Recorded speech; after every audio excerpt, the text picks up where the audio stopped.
Hello guys, आज हामीहरू जाँदैछौँ जुबेल ब्रिज किनकि आज हाम्रो छुट्टी थियो अनि पछाडि साथीहरू पनि छन्। दुइटै इन्डियन हुन्, म मात्र नेपाली हो। अनि आज हामीहरू चाहिँ घुम्न जाउँ न त भनेर घुम्न जाँदैछौँ जुबेल ब्रिज। यहाँबाट समथिङ हाम्रो वहाँबाट हिँडेर तपाईँको 15-20 मिनट जति लाग्छ।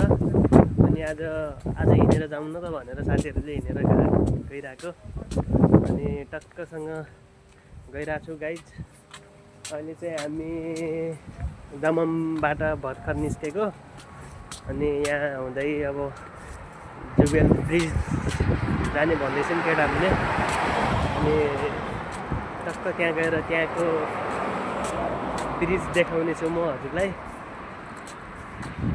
यहाँ साउदीमा चाहिँ मेरो फर्स्ट टाइम हो अनि यहाँ अर्कै छ के, यहाँको कानुन अलगै। अनि रोडमा एउटा नि मान्छे हिँडिरहेको देखिँदैन के, किनकि यहाँ रोडमा हिँड्न त्यति छैन के, त्यति भिडभाड गर्न एकदम मनाइ छ कि यहाँ हिँड्नै पाउँदैन।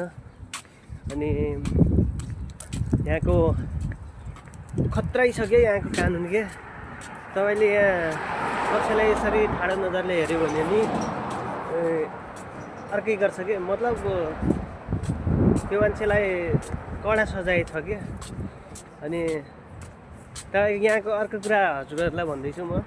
अर्को कुरा के भने नि, अर्को कुरा तपाईँको यहाँ गाडी जहिले नि हामीहरूको चाहिँ दायाँ साइडबाट मोडिन्छ भने चाहिँ यहाँ बायाँ साइडबाट के, रोड पनि तपाईँको बायाँ साइड सबै कुराहरू के, गाडीको घुमाउने ह्यान्डल पनि बायाँ साइड के सबै।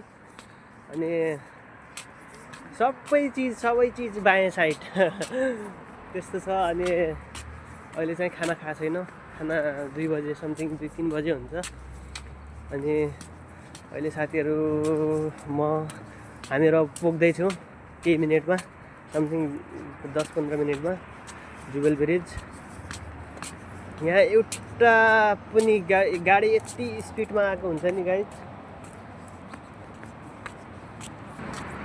जुबेल ब्रिज गएर चाहिँ म तपाईँलाई पुरा भिडियो देखाउने छु त्यहाँको ब्रिजको। अनि यहाँको नजारा हेर्न सक्नुहुन्छ। यहाँ पुरा एउटा मान्छे नि देखिँदैन कि, गाडी मात्र हो क्या।